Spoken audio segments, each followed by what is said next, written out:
Digital बनाने की बात करते हैं, हम भी चाहते हैं कि सचमुच इंडिया डिजिटल बने, लेकिन साथ साथ एक कास्टलेस सोसाइटी भी खड़ी हो।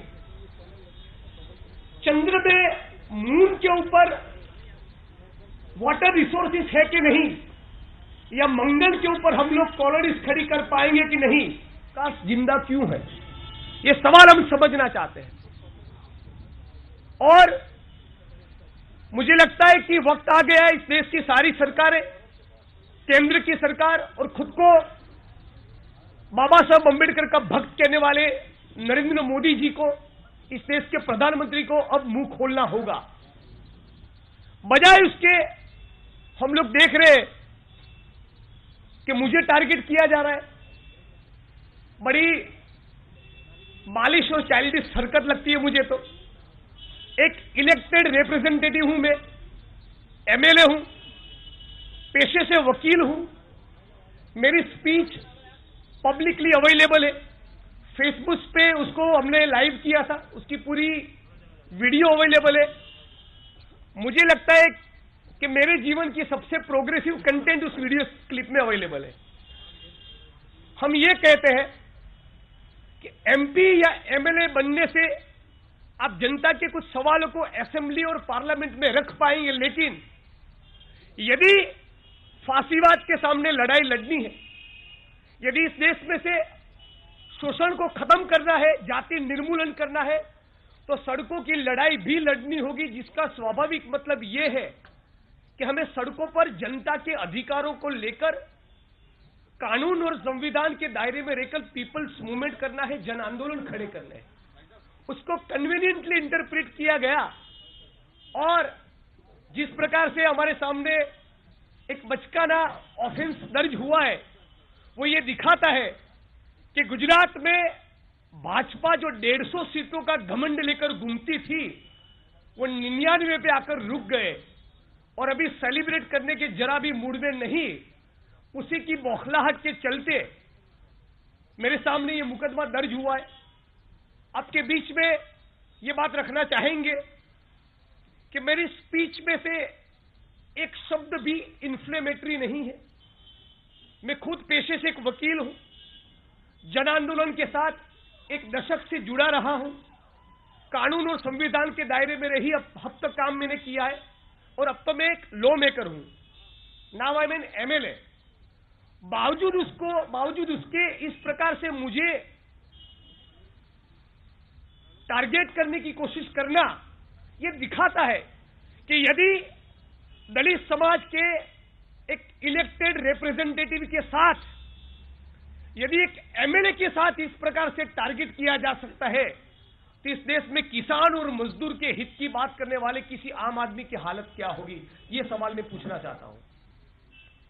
भीमा कोरेगांव के लोकेशन के ऊपर, उस स्पॉट के ऊपर मैं गया ही नहीं हूं। एक मेरी स्पीच का कोई भी हिस्सा किसी भी कानून की किसी भी प्रोविजन के मुताबिक प्रोवोकेटिंग या इन्फ्लेमेटरी दूर दूर तक नहीं है। दो, तीसरी बात, महाराष्ट्र में जो बंद कॉल दिया गया, महाराष्ट्र में मौजूद होने के बावजूद मैंने उसमें पार्टिसिपेट नहीं किया।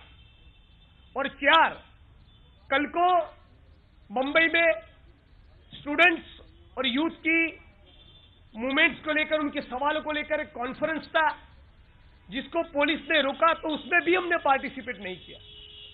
तो मैं भीमा कोरेगांव गया ही नहीं, एक भी प्रोवोकेटिव वर्ड बोला भी नहीं, बंद कॉल में पार्टिसिपेट नहीं किया, तो मेरे चलते हिंसा कैसे हुई है, ये सवाल मुझे समझ में नहीं आ रहा है।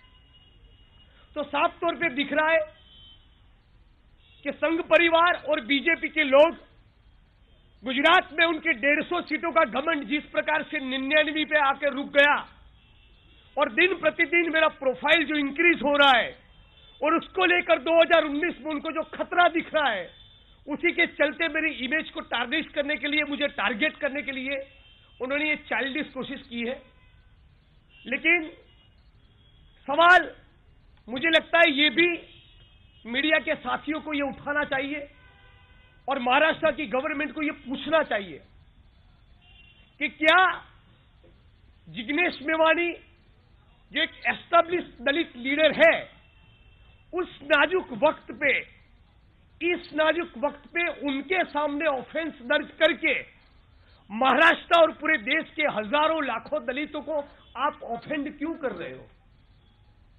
क्या इससे मामला बिचकेगा नहीं? ये मैं सवाल खड़ा करना चाहता हूं। Isn't this going to offend to the millions of Dalits in this country? आपका तर्क क्या है मेरे सामने फ्रीविलेस कंप्लेंट फाइल करने का?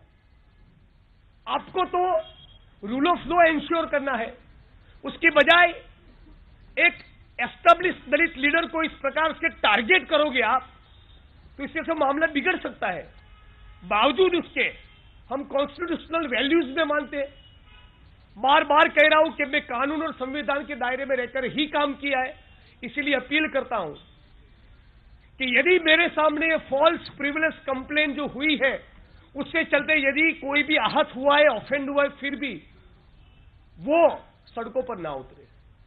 हम यही अपील करते हैं, क्योंकि हम चाहते हैं कि सचमुच महाराष्ट्र में रूल ऑफ लॉ लागू हो, पीस मेंटेन की जाए।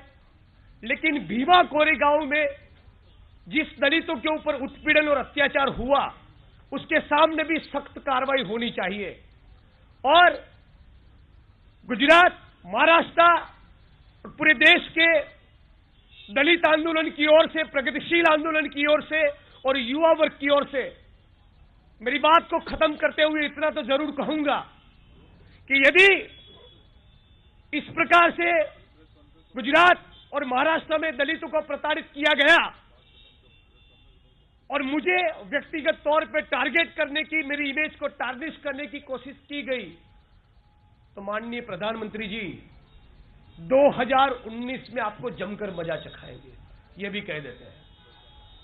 साथ साथ ये भी कहना चाहते हैं कि सामाजिक न्याय की लड़ाई, उसके साथ कोई कॉम्प्रोमाइज नहीं होगा। आप चाहे कितनी भी डराने की, धमकाने की कोशिश करो, हम बाबा साहब अंबेडकर के संविधान में मानते हैं, उनकी विचारधारा में मानते हैं, तो उसी को मद्देनजर रखते हुए, उसी से आंख मिलाते हुए हमेशा हमारे संघर्ष को, आंदोलन को आगे ले जाएंगे। और इसी मकसद पे हम लोग 9 तारीख को दिल्ली में सामाजिक न्याय के लिए एक युवा हुंकार रैली करेंगे, जिसमें मेरे साथ इस देश के बहुत से यूथ लीडर्स और खास करके अखिल गोगोई भी होंगे।